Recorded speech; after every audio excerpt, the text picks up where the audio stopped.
तो भाई और बहनों, अब हम उस शंका पर चलते हैं जो हमारे भगत भाई ने जाहिर की थी। शंका दास आपको उनकी एक बार सुना देता है दोबारा से। सत साहिब भगत जी आपने लाइव वीडियो में बताया कि जिन जिन भगत भाई बहनों ने परमात्मा के लिए बेड लगा लिया है, वह भगत भाई बहन विषय वासना पति पत्नी कर्म से दूर है। दास को एक शंका है कि परमात्मा के दया से दास ने परमात्मा के लिए अलग रूम बनवाया है और परमात्मा के लिए दास बेड भी लगाना चाहता है। तो अभी दास की रमणी नहीं हुई है, तो वासना भी नहीं है, अर्थात संभोग क्रिया नहीं है। लेकिन यदि परमात्मा की मर्जी से रमणी हो गई, तो उस समय यदि हम या कोई भी भगत भाई बहन इस परिस्थिति में यदि पति पत्नी कर्म को करेंगे, तो क्या उनकी मर्यादा टूटेगी? क्या इससे गुरुदेव भगवान नाराज होंगे? क्योंकि सभी के संस्कार अलग अलग होते हैं और उसी आधार से हर बुराई छूटती है। परमात्मा की दया से शंका समाधान करें। सत्साई भगत जी देखो, एक होता है जब हम नाम दीक्षा लेते हैं परमात्मा से शुरुआत में, तो गुरुदेव भगवान की तरफ से आदेश होता है कि आप सभी ने अपने घर पर एक सुरक्षित जगह पर, किसी अलमारी में या मकान के किसी भी हिस्से में या किसी टेबल पर, साफ सुथरी जगह पर, और जिस कमरे में आप परमात्मा का दरबार लगाओ, उस दरबार में किसी भी साधु संत महात्मा की या आपके पूर्वजों की या आपके बाल बच्चों की, रिश्तेदारों की कोई फोटो वगैरह नहीं होनी चाहिए। बहुत सारे भगत भाई बहन हैं जो ज्ञान को समझ नहीं पाते। कोई आर्मी से रिटायरमेंट है, या कोई पहले कोई फोटो स्टूडियो का काम करता था, या पहले जिनको फोटो वगैरह घर में रखने का शौक था, वो क्या करेंगे, अपनी वो आर्मी वाली फोटो लगाएंगे वहां पे हैं। कोई अपनी तलवार टांग के रखेगा, कोई अपनी जो है आर्मी से लाई हुई बंदूक को टांग के रखेगा हैं। कोई अपनी रेजिमेंट की फोटो अपने जो है आर्मी वाले साथियों के साथ में जो ग्रुप फोटो होती है उसको लगा के रखेगा। कोई अपने बच्चों की फोटो को लगा के रखेगा।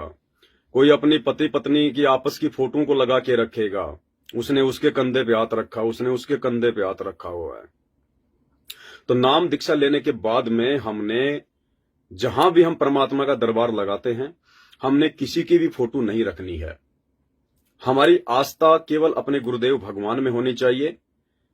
बाल बच्चों का क्या सिस्टम है क्या नहीं है, परमात्मा ने हमें बता दिया है। ये बाल बच्चे हमारे नहीं हैं, ये हमारे संस्कार वश परमात्मा ने हमें जिम्मेदारी दी है इनके पालन पोषण की। इनसे विशेष लाड प्यार करने की जिम्मेदारी नहीं दी परमात्मा ने। इनकी मोह ममता के चक्कर में फंसकर यहीं पे जन्म और मरण के चक्कर में फंसे रहने के लिए नहीं दिए परमात्मा ने। ये भगवान की आत्माएं हैं, ये हमारे बेटा बेटी नहीं हैं। हम बेटा बेटी पैदा नहीं कर सकते, हम आत्माएं पैदा नहीं कर सकते, आत्मा परमात्मा पैदा करता है। हम युगों युगों से काल के लोक में फंसे हुए हैं, हमारे संस्कार एक दूसरे के साथ में उलझे हुए हैं। और अभी ये जो लास्ट इसार जेल से जो ऑडियो आई है, विशेष संदेश नंबर 30 या 31 नंबर की लास्ट, इसमें परमात्मा ने बताया है कि आपके जो बेटा बेटी हैं ये आपके शत्रु हैं, ये आपके दुश्मन हैं, ये आपके ऋण संबंधी हैं, ये आपसे लेने आए हैं, ये अपना जो कर्जा है वो चुकती करने आए हैं। जिसका आपने पिछले जन्म में जवाई बनकर दहेज लिया था, आज वो आपका वो ससुर, वो पिछले जन्म का आज आपके घर में बेटा बन के आया है। या तो जन्म लेते ही वो बीमार होकर हॉस्पिटल में एडमिट होकर 50,000 रुपए खा जाएगा, या फिर वो बड़ा होकर कुसंगति में जो है वो पढ़कर आपके पैसे दारू में, शराब में, उल्टे काम धंधों में बर्बाद करेगा। उल्टे काम करेगा, मुकदमा लगेगा, जेल में जाएगा, फिर उसकी जमानत करवाओ, लाखों रुपए बर्बाद करो। या बाप कमा रहा है, बेटा यार दोस्तों के साथ में उड़ा रहा है। माता पिता भक्ति पर लग गए, बेटा बेटी भक्ति पर नहीं लगते, उल्टे काम करते हैं, माता पिता को भी भक्ति नहीं करने देते। रोजाना उनकी शिकायतें आती है, माँ बाप को चिंता होती है, तो वो हमारी भक्ति बर्बाद कर रहे हैं। ये हमारे दुश्मन हैं, क्योंकि हमारे और इनके संस्कार पिछले जन्म के बहुत ज्यादा उलझे हुए हैं। भाई और बहनों, काल हमें बहुत ज्यादा जो है मतलब भ्रमणा में रखता है। गुरुदेव ने बताया कि बच्चों, आज जो औरत तुम्हारी माँ है, आज जिसको तुम माँ कह रहे हो, जिसका तुम दूध पी रहे हो, जिसको तुम विशेष इज्जत दे रहे हो, जिसके प्रति तुम सौपन में भी कोई गलत विचार अपने मन में नहीं ला सकते, माँ, और गुरुदेव ने बताया कि बेटा हकीकत ये है कि वो तेरी माँ जो आज तेरी माँ है, ना जाने इस काल ने कितने जन्म उस तेरी माँ को तेरी जो है पत्नी बना दिया। कितने जन्मों में वही तेरी माँ जो आज तेरी माँ है, वो आत्मा कितने जन्मों में तेरी वो पत्नी रही है। तूने उसके साथ में कितनी बार संभोग किया है, कितनी बार तेरे और उस तेरी माँ के पिछले जन्मों के ऐसे संस्कार रहे हैं। तूने अपनी माँ का ही बलात्कार किया है, यानी उस आत्मा का तूने पिछले जन्मों में बलात्कार किया है। तूने कितने जन्मों में उसके साथ में मारा पीटी की है। कितने जन्मों में वो तेरी माँ, वो तेरा बाप रह चुकी है, वो तेरी पत्नी रह चुकी है। पता नहीं कितने भाई और बहनों, आज जो हमारी बहन है, ना जाने कितने जन्म इस काल ने उसको हमारी जो है पत्नी बना के रखा। ये काल का भयंकर षड्यंत्र है। और हम क्या करते हैं, बस समझदार को संकेत ही काफी होता है भाई और बहनों। हमने इन रिश्ते नातों में मोह ममता पैदा नहीं करनी है। ये रिश्ते नाते काल ने हमें उलझाने के लिए दिए हैं, हमें फंसाने के लिए दिए हैं कि तुम इन्हीं में फंसते रहो, बिना ज्ञान बिना भक्ति के लेन देन करते रहो, मोह ममता में फंसते रहो, और अगले जन्मों में फिर तुम्हारे ऋण संबंध बन जाएंगे। फिर इन आत्माओं को किसी को बाप बना देगा, किसी को बेटा बना देगा, किसी को रिश्तेदार बना देगा। वो पैसा ले लेगा, समय पर देगा नहीं, मानसिक टेंशन देगा, ज्यादा बात हो जाएगी तो लड़ाई झगड़ा हो जाएगा, एक दूसरा मर जाएगा, मुकदमा हो जाएगा, जेल चले जाएंगे। इस प्रकार से काल ने आज हमारे घर में जो भी माता पिता, भाई बहन, पत्नी, बेटा बेटी जितने भी हैं, और उसके अलावा हमारे जितने भी रिश्तेदार हैं, चाचा फूफा मामा ताऊ नाना जीजा, ये सब के सब हमारे पिछले जन्मों के दुश्मन हैं, ये ऋण संबंधी हैं। इसलिए परमात्मा कहते हैं कि अगर सतलोक जाना है तो बेटा जाति वर्ण कुल खोए, तूने इन सभी परंपराओं से, प्रथाओं से पीछे हटना पड़ेगा, लेन देन से पीछे हटना पड़ेगा। और ये लेन देन केवल परमात्मा समाप्त करवाएगा, परमात्मा की भक्ति से समाप्त होंगे। अब ये लेन देन तो वैसे हमारे लिए बहुत भयंकर होने वाले थे। अगर हम सतगुरु रामपाल जी भगवान की वर्तमान में शरण में ना हो, तो जो हमारे बेटा बेटी माँ बाप आज भक्ति पर लगे हुए हैं, हमें बहुत अच्छे वो भगत दिखाई दे रहे हैं, यही बेटा बेटी माँ बाप, वो पत्नी, वो बेटा बेटी हमारे दुश्मन होते, दुश्मन बिना ज्ञान के। क्योंकि हम भी उल्टे काम करते, दुनियादारी में फंसते रहते, वो भी हमारी देखा देखी वही काम करते। दुनिया वालों की तरह हमारे बेटा बेटी भी बॉयफ्रेंड और जो है वो गर्लफ्रेंड के चक्कर में पड़ जाते हैं, उल्टे सीधे काम करते, किसी होटल में पकड़े जाते, पुलिस उनको थाने ले जाती, फिर उनको छुड़वा के लेके आते, किसी के ऊपर जो है मतलब छेड़खानी का मुकदमा लगता है, फालतू की डिमांड करते, कोई गाड़ी मंगवा लेता, एक्सीडेंट हो जाता, हॉस्पिटल में पड़ा होता। लेकिन सतगुरु रामपाल जी भगवान ने हम पर मेहर करके पूरे परिवार को अपनी शरण में लेकर परमात्मा ने वो बिगड़े हुए संस्कारों को ठीक करना शुरू कर दिया। अन्यथा हम एक दूसरे के दुश्मन थे, शत्रु थे, हमारे जीवन में, हमारे परिवार में सुख शांति हो ही नहीं सकती थी। अब यदि ये ज्ञान हो गया, इस ज्ञान के होने के बाद यदि फिर से हम वही गलतियां करेंगे जो जगत वाले कर रहे हैं, तो फिर हम जानबूझकर ऋण संबंध बना रहे हैं। माता बहन बुआ घर पे आती है, दुनिया भर का पैसा देते हैं, जाते समय 100 200 500 रुपए, 2-4 जोड़ी कपड़े दे दिए, एक जोड़ी भी नहीं देनी, 1 रुपया भी नहीं देना। बहन बेटी बुआ आराम से आओ, प्यार से रखो, 2 दिन रहो 4 दिन रहो, कोई बात नहीं, घर में भगवान का उसको सत्संग सुनाओ, बढ़िया उसको खाना खिलाओ, बढ़िया उसको इज्जत दो। जाते समय कुछ नहीं देना, कुछ नहीं देना, ये लेन देन हमने समाप्त करना पड़ेगा। तो भाई और बहनों, इस प्रकार से ये हमारे ये शत्रु हैं, ये मीठे शत्रु हैं, ये जो आज हमें अपने बेटा बेटी लग रहे हैं, ये हमारे मीठे शत्रु हैं। घर में कोई बेटा पैदा हुआ, कोई पोती पैदा हुई, कोई पोता पैदा हुआ, बहुत बहुत सुंदर है, गोल मटोल है, उसका गोरा जो है उसका रंग है, उस बच्चे को सब खिलाएंगे, रिश्तेदारी में जाएंगे तो सब उसको प्यार करेंगे, कितना सुंदर बच्चा, कितना सुंदर बच्चा है। माता पिता दादा दादी 24 घंटे उसको चूमेंगे, उसको देखे बिना रह नहीं सकते। और भाई और बहनों, वो बच्चा, परमात्मा ने बताया कि ऐसा ही एक बच्चा था, एक बहन अपनी माँ के घर पे आई हुई थी, अपने बच्चे को भी लेके आई हुई थी। बच्चा इतना ही वो सुंदर था, सब उसको प्यार करते थे, लाड प्यार करते थे। वो माँ बेटी आपस में बात करने लग गई। बच्चा खेलता खेलता उस मकान से बाहर चला गया और बाहर एक पंखा चल रहा था, पंखे के तार जो है नंगे थे, वो पलक में लग रहे थे। अब छोटा बच्चा था, वो घुटने के बल जाता जाता और उसने वो पलक से वो तार खींचकर अपने मुंह में ले लिया, बच्चा मर गया। 1 घंटे बाद माँ बेटी दोनों बात करके बाहर निकली तो देखा बच्चा मरा हुआ है। अब वो बच्चा उनको दुख दे गया, वो बच्चा उनको परेशानी दे गया। उस बच्चे के दुख में क्या पता उस माँ को सदमा आ जाए, उस दादी को सदमा आ जाए, उसकी माँ पागल हो जाए, बेहोश हो जाए कि मेरा एक ही बच्चा था वो मर गया। तो दे गया दुख, दे गया परेशानी। वो बच्चा अपना बदला पूरा कर गया, वो आपको दुख दे गया, परेशानी दे गया, आपको हॉस्पिटल में एडमिट करवा गया मरते मरते, क्योंकि आपने भी पिछले जन्म में उसके साथ में इसी प्रकार की कुछ घटनाएं की हुई है। तो भाई और बहनों, यहां कोई सुंदर नहीं है, कोई अच्छा नहीं है, कोई गोल मटोल नहीं है। अगर आज इस गोल मटोल के चक्कर में, सुंदरता के चक्कर में बाहर नहीं निकले, विशेष मोह ममता से बाहर नहीं निकले, तो अगले जन्म में ये काल हमें ऋण संबंधों में बांध के गोल मटोल बना देगा। गोल मटोल बिना पैंदे की लोटे की तरह घूमते रहेंगे, डोलते रहेंगे, फिर यहीं 84 में चक्कर काटते हुए। तो इस प्रकार से हमने इन रिश्ते नातों को भी जो है डाउन करना है।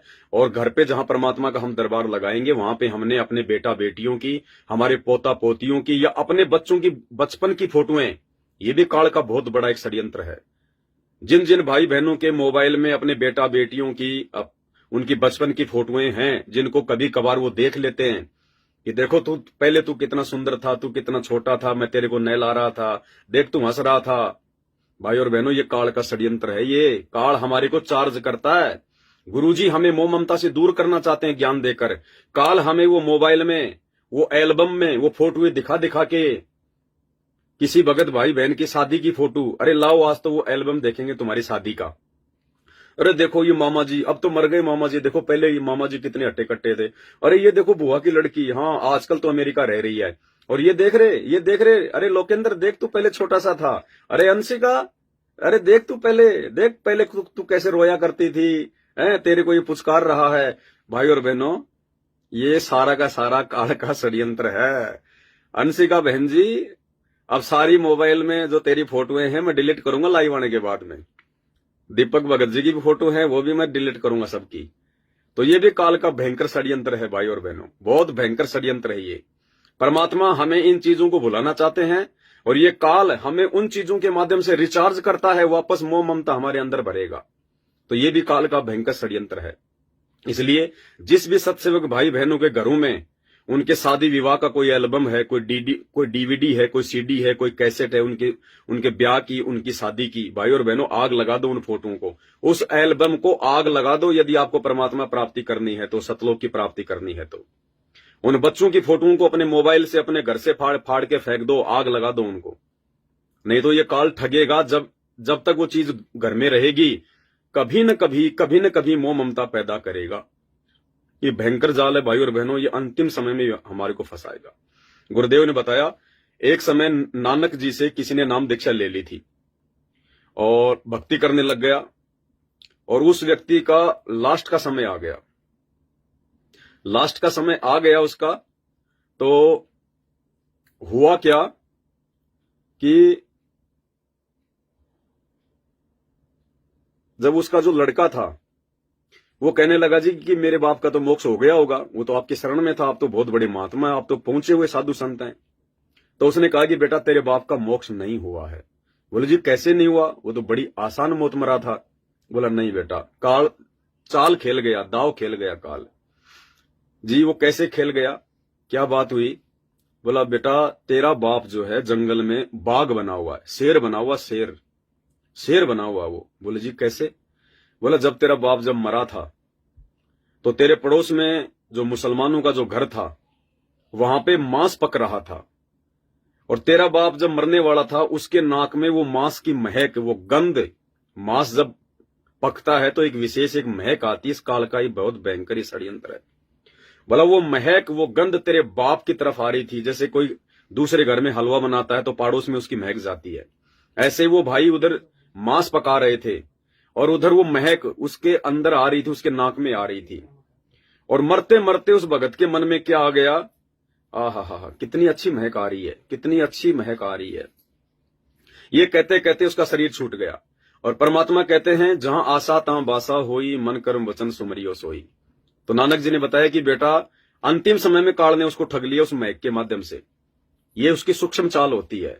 तेरे बाप की जो सुरती थी, जो ध्यान था, अंतिम समय में परमात्मा में होना चाहिए था, नाम सुमरण में होना चाहिए था, सतलोक में होना चाहिए था कि मैं सतलोक जाऊंगा, मेरा समय आ गया, हे भगवान जल्दी से शरीर छुड़वा दो, मैं आपके साथ जहाज में बैठ के मैं सतलोक जाऊंगा, अपने लोक में जाऊंगा।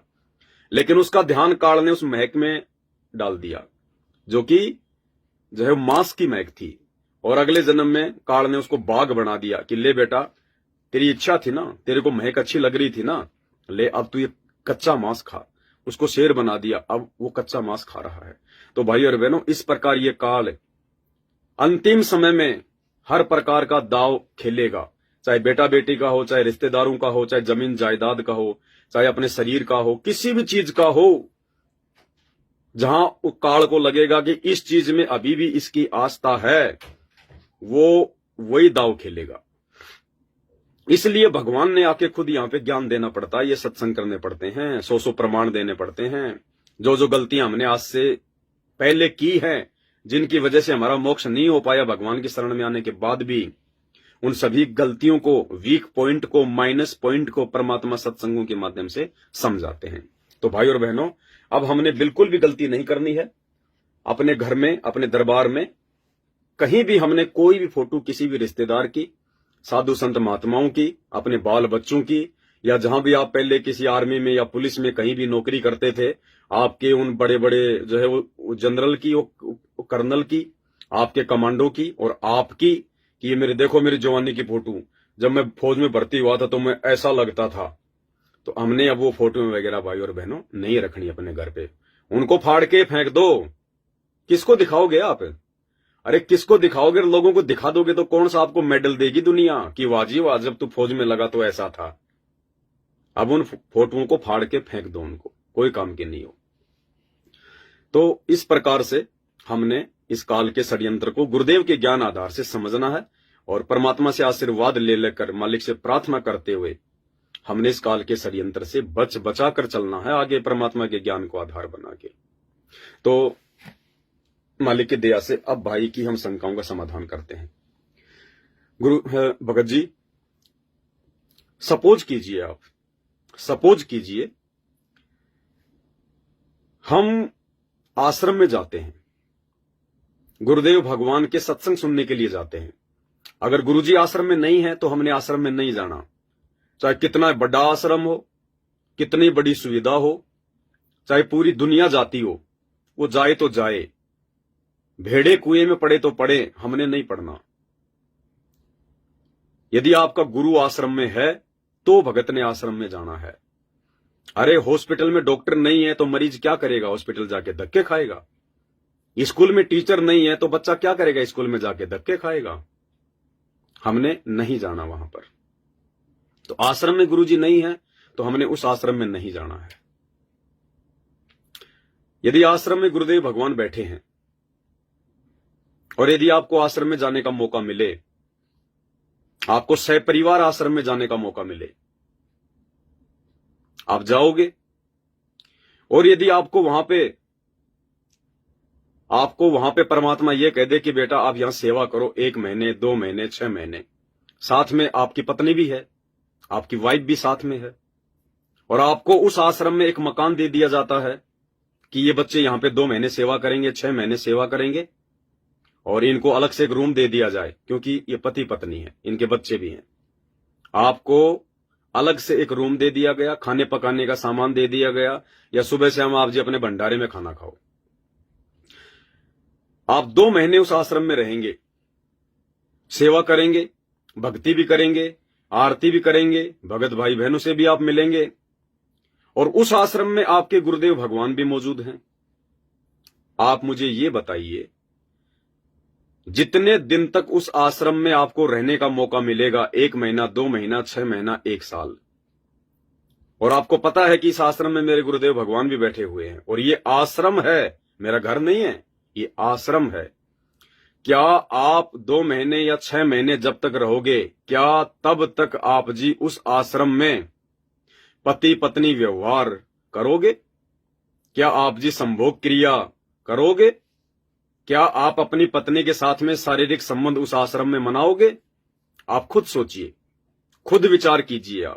आपके सवाल का जवाब आपके पास में। करोगे आप? नहीं करोगे। क्यों नहीं करोगे? क्योंकि आपकी आत्मा आपको स्वीकृति नहीं देगी क्यों नहीं देगी? कि भाई ये तेरा घर नहीं है, ये आश्रम है।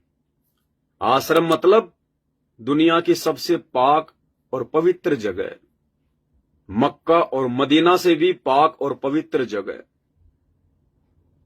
क्योंकि मक्का मदीना में तो शैतान बैठा है। जगन्नाथ, केदारनाथ, बद्रीनाथ, नीलकंठ, हरिद्वार, अयोध्या, मथुरा, बरसाना, द्वारिका, इन सबसे ज्यादा पाक और पवित्र जगह, क्योंकि इन जगहों पर तो जो है वो काल बैठा हुआ है। लेकिन आश्रम में आज सबका बाप कबीर भगवान सतगुरु रामपाल जी बैठा हुआ है। आपकी आत्मा आपको स्वीकृति देगी नहीं। अगर आपका मन कभी कभार बकवाद भी करेगा पति पत्नी व्यवहार करने के लिए, तो भी आपकी आत्मा उसको रोकेगी, टोकेगी कि नालायक, अपना धर्म कर्म मत बिगाड़, तू भगवान के चरणों में बैठा है। ये दुनिया की सबसे पाक और पवित्र जगह है। यहां तो मुंह से गाली भी नहीं निकलनी चाहिए। आश्रम में तो जरा सा भी कोई क्रोध और जो है वो गुस्सा भी नहीं आना चाहिए। तू करके भी किसी से बात नहीं करनी चाहिए। न जाने कब परमात्मा तेरी कौन सी बात से नाराज हो जाए, तेरी सेवा छीन ली जाए। वो बकवाद नहीं करेंगे।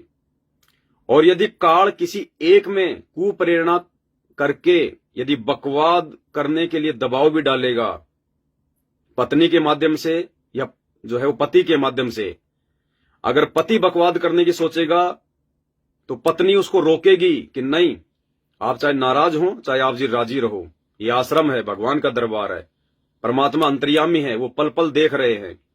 हमने केवल सेवा का मौका दिया भगवान ने, ये कुकर्म करने के लिए नहीं रखा। और अगर पत्नी के माध्यम से काल बकवाद करना चाहेगा तो इसी प्रकार से उसको उसका पति समझाएगा। आप आश्रम में संभोग क्रिया नहीं कर सकते, क्योंकि आपको विश्वास है कि यह आश्रम ही है जहां मैं बैठा हूं और मेरे गुरुजी है यहां पर। इसी प्रकार भाई और बहनों, जिस दिन हम इस ज्ञान को आधार बनाकर सतगुरु रामपाल जी को परमात्मा के रूप में पहचान कर, जिस दिन हम अपने घर पर गुरुदेव भगवान का बेड लगा लेते हैं।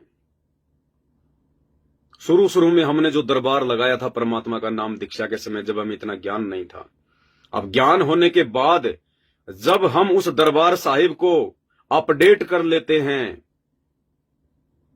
और गुरुदेव भगवान का बेड लगा लेते हैं, गुरुदेव भगवान को भोग लगाना शुरू कर देते हैं, और अपने घर और घट के अलावा हम गुरुदेव को कहीं नहीं देखते, हम उसको घट घट का वासी मान लेते हैं, कण कण का वासी मान लेते हैं कि मोको कहां ढूंढे रे बंदे, मैं तो तेरे पास में। घट ही में गंगा, घट ही में जमुना और घट ही में है जगदीश, सतगुरु तारेंगे। स्वर्ग सात आसमान पर भटकत है मनमूड, खालिक तो खोया नहीं इसी महल में ढूंढ। जिस दिन हम इस बात को स्वीकार कर लेंगे, मान लेंगे कि मेरे घर पर बेड लग चुका है, और बेड लगने का मतलब है मेरे घर पर परमात्मा प्रकट हो चुके हैं, क्योंकि मैं हर प्रकार के विषय विकारों से दूर हो चुका हूं, संभोग क्रिया से दूर हो चुका हूं, या फिलहाल मैं दूर हूं, तो उसके बाद भगत जी उस घर में वो आत्माएं कोई भी बकवाद करने की सोच भी नहीं सकती। और काल भी इतना मजबूर हो जाएगा, वो पति पत्नी जो पहले सारा कुकर्म किया करते थे, अब वो दोनों एक ही जगह पर सोएंगे तो भी उनके अंदर भाई बहन के अलावा दूसरा कोई विचार आएगा ही नहीं, दूसरा कोई भी विचार। क्योंकि जिस घर में परमात्मा प्रकट हो जाते हैं तो फिर परमात्मा भी भगत के ऊपर आशीर्वाद रखते हैं। हम अपनी तरफ से कितनी भी कोशिश करें, कितना भी प्रयास करें, हम अपनी तरफ से इस काल के भयंकर षड्यंत्र से, काम क्रोध लोभ लालच से दूर नहीं हो सकते। गुरुदेव आशीर्वाद देते हैं, परमात्मा रजा बख्शते हैं अपनी तरफ से, अन्यथा हम 2 कोड़ी के जीवों की औकात नहीं है।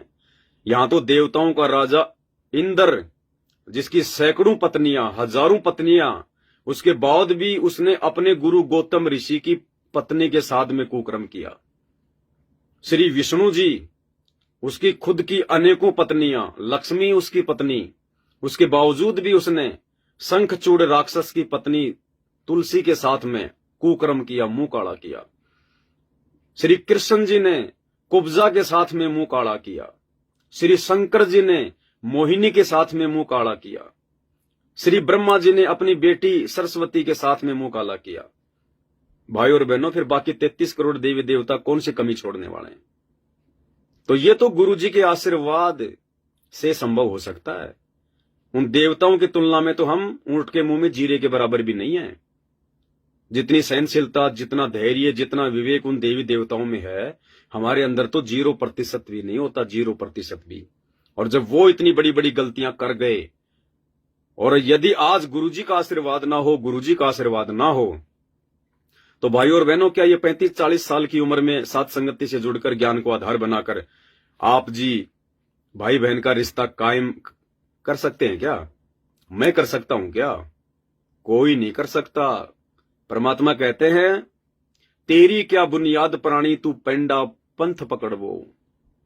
हम तो 2 कोटि के जीव हैं, 2 कोटि के जीव। ये जीव की बस की बात नहीं है।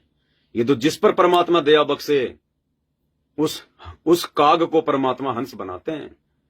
वो कौवा अपनी मर्जी से हंस नहीं बन सकता। तो भाई, जब घर में बेड लग गया, आपने परमात्मा को घर में विराजमान कर लिया, और यदि आपने मान लिया, आपको विश्वास है, वो बेड आपने ज्ञान को आधार बना के लगाया है, तो फिर आपको विश्वास है कि मेरा घर नहीं, अब ये आश्रम बन चुका है, आश्रम। और मेरे घर पर मेरे परमात्मा विराजमान हो चुके हैं, सूक्ष्म रूप में, अप्रत्यक्ष रूप में। मुझे नहीं पता वो कब विश्राम कर रहे हैं, कब बैठ रहे हैं। हम तो देख नहीं पाएंगे उनको, क्योंकि हमारी दिव्य दृष्टि इतनी मजबूत है नहीं, इतनी लेवल की भक्ति हमारी हुई नहीं अभी। अब बेड लग गया, तो बेड आपने लगाया किस लिए है? अपने रिश्तेदार के लिए नहीं लगाया, अपने लिए नहीं लगाया, आपने अपने गुरु भगवान के लिए लगाया है। तो गुरु भगवान की मर्जी, वो कब विश्राम करे, कब बैठे, कब कहीं और जाए, कब वो आ जाए। तो हमने ये मानना पड़ेगा कि 24 घंटे परमात्मा हमारे साथ में है, बैठे हैं, आराम कर रहे हैं, आश्रम में हैं, हमारे साथ में हैं। वो रसोई में भी आ सकते हैं, दूसरे कमरे में भी आ सकते हैं, वो बेड पर भी आ सकते हैं। फिर हमने ये विश्वास हो जाना चाहिए। और अगर देखा देखी में बेड लगाया है, तो फिर तो बात ही अलग है। फिर तो आप चाहे जो मर्जी करो, फिर तो कोई लेना देना है ही नहीं उस बात का।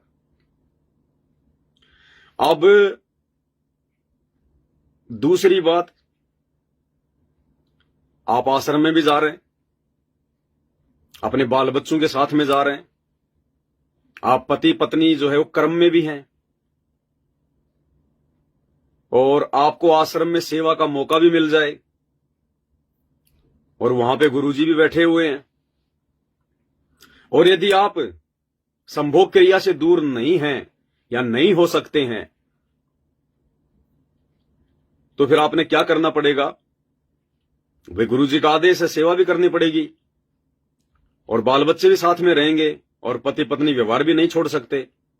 तो आपने क्या करना पड़ेगा? जैसे बहुत सारे भगत भाई बहन किया करते थे बरवाला आश्रम में। उन्होंने आश्रम से 4-5 किलोमीटर दूर जो बरवाला शहर था, वहां उन्होंने किराए पे रूम ले लिया, 2000 में, 4000 में, 5000 में, जैसा भी उनको मिला। उन्होंने एक छोटा सा रूम ले लिया, वहां पे वो रहने लग गए सहपरिवार। सुबह आश्रम में जाते, अपनी सेवा करते, और शाम को अपने कमरे पे वापस आ जाते। और जो भी उनको अपना पति पत्नी जो कर्म जो करना होता था, वो अपने रूम पे करते थे। लेकिन आश्रम में वो बात भी नहीं करते थे आपस में संभोग क्रिया को लेके, कोई अश्लील बातें या कोई जो है वो गंदी बातें, वो नहीं किया करते थे। तो उनकी सेवा भी लग गई, परमात्मा ने भी उनकी बातों का जो है कोई बुरा नहीं माना, वो परमात्मा के दोषी भी नहीं हुए, और बाल बच्चों के साथ में भी हैं। तो इसी प्रकार भाई, यदि आपकी इच्छा है कि मैं अपने घर पर बेड भी लगाऊं, मैं अपने परमात्मा को भी जो है प्रकट करना चाहता हूं, और मैं भक्ति भी करना चाहता हूं, और साथ में मजबूरी है कि मैं ये कर्म भी नहीं छोड़ सकता, तो देखो, उस कर्म के, पति पत्नी वाले उस कर्म के करते रहने के साथ साथ, यदि हमने घर पर बेड भी लगा लिया, भगवान को विराजमान भी कर लिया, हमें वो लाभ तो नहीं मिल पाएगा जो लाभ पति पत्नी वाले कुकर्म से दूर रहकर भगवान को घर पर विराजमान करके प्राप्त हो सकता है। लेकिन कुछ हद तक परमात्मा की दया हम पे जो है वो बनी रहेगी। तो उसके लिए हम वही फॉर्मूला अपनाएंगे। उसके लिए हमने आपके घर में मान लीजिए 2 कमरे हैं, 3 कमरे हैं, तो आपने एक कमरा अपने गुरुदेव भगवान को समर्पित करना होगा, दरबार साहिब के लिए, मंदिर के लिए, आश्रम के लिए।